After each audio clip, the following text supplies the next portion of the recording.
अभिधम्मत्व संगो आचार्य अनिरुद्ध जी इनके द्वारा रचित इस ग्रंथ में चैतसिक क्या है इसके बारे में हम बात कर रहे हैं। पहला जो चैतसिक है उसके बारे में पिछले प्रवचन में हमने देख चुके हैं, और अभी का जो दूसरा चैतसिक है जिसको वेदना चैतसिक कहते हैं। वेदना का अर्थ होता है अनुभूत करना, जानना। क्या जानना? तो संवेदना जानना। कौन सी संवेदना जानना? जो शरीर में सुख दुख, असुख अदुख, इस तरह की जो वेदनाएं उत्पन्न होती है उस वेदना को जानना। इतना ही उत्पन्न नहीं होता, मन की भी अपनी वेदना होती है, मन की भी अपनी संवेदना होती है। और जो मन की संवेदना होती है उसे कहते हैं सौमनस्य वेदना या दोर्मनस्य वेदना। सौमनस्य का अर्थ होता है सुखद मन की वेदना, दोमनस्य का अर्थ होता है दुखद मन की वेदना। वेदना के ये जो अलग अलग स्तर हैं जिससे कि हमें जानने की प्रक्रिया का अवभास होता है। हम जानते हैं, हम अनुभूति लेते हैं। किस चीज़ की हम अनुभूति लेते हैं? जैसे कि आलंबन जो है, जैसे आँख है और आँखों का आलंबन है रूप को देखना। रूप को देखने के लिए स्पर्श की जरूरत है, मतलब चक्षु का स्पर्श, आँखों का स्पर्श अगर रूप को होता है तो उससे जो वेदनाएं निर्मित होती है उस वेदना को हम कहते हैं सुखद वेदना, दुखद वेदना, असुखद और अदुखद वेदना। वही प्रकार की वेदना मन में भी उत्पन्न होती है, शरीर भी उत्पन्न होती है और मन में भी उत्पन्न होती है। इसलिए आलंबन जो है, जो विषय है, उस विषय के विविध आकार होते हैं। उन आकारों के अनुसार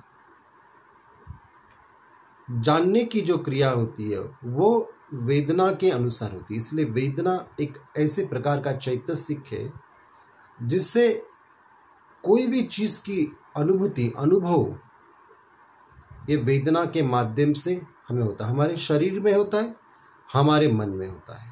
शरीर और मन के इस पटल में ये चीजें उत्पन्न होती है। तो इसलिए आलंबन से जो रसपान होता है, आलंबन से जो जानने की क्रिया होती है, वो जानने की क्रिया मतलब वेदना चैतसिक है। इसलिए पाली ग्रंथ में भी बताया है, यह वेद तिथि वेदना, मतलब जो वेदना के अनुसार क्रिया होती है जानने की, उसको वेदना कहा है। सवेदलीय लक्षण, अनुभूत करना, यही उसका लक्षण है। सवेदलीय लक्षण, अनुभव रसा चैतसिक आस्वाद पठान का, मतलब अनुभूति से उसका रस जानना, उसका रसपान करना, उसका आस्वाद लेना, वही उसका एक प्रकार का आश्रय स्थान है। पसद्दी पदुत्थानाति कुशलम्मी पकासिका, मतलब कुशल सोमनस्य वेदना में या कोई भी जो आस्वाद लेने की जो क्रिया है, उस क्रिया में जिसमें उपशांति की अनुभूति होती है, शांति की अनुभूति होती है, प्रशब्दि की अनुभूति होती है। प्रशब्दि का मतलब होता है उपशांत होना। जैसे कि हम विपස්සना साधना करते हैं कि शरीर में जितने भी संवेदनाएं उत्पन्न हो रही उसको हम जानते हैं, उसको हम देखते हैं, या सिर्फ उसको देखने का हम काम करते हैं, तो उसके अनुसार तटस्थ भाव से देखने से जो क्लेश आवरण का समूल उच्चाटन हो जाता है, तभी जो मन की स्थिति उत्पन्न होती है, शरीर की स्थिति उत्पन्न होती है, उसको प्रशब्दि कहते हैं। प्रशब्दि का मतलब होता है कि ये उपशांत होना। प्रशब्दि का मतलब होता है शांति की अनुभूति लेना, जो सुख के साथ आती है, जो कुशल सौमनस्य उसको कहते हैं। तो इसलिए प्रशब्दि पट्ठाना ति कुशलामी प्रकाशिका, इसलिए इस सारी संवेदना को जानते जानते, ये सारी स्थिति को जानते जानते मन का एक ऐसा प्रकाशन हमारे सामने आता है जिसमें प्रशब्दि वेदना की अनुभूति हमें होती है। और ये प्रशब्दि वेदना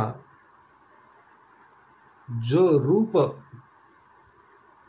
समूह और नाम समूह, नाम का मतलब होता है मन का समूह और रूप का मतलब होता है शरीर का समूह, इस दोनों अवस्थाओं में या दोनों स्थितियों में, या इसको नाम रूप में कहो, इस नाम रूप समूह में जो अनुभूति होती है वो सुख की अनुभूति, वो प्रशब्दि की अनुभूति, वो शांति की अनुभूति, जो ज्ञानियों ने, जो प्रज्ञावंत अरहंतों ने इसे जाना है।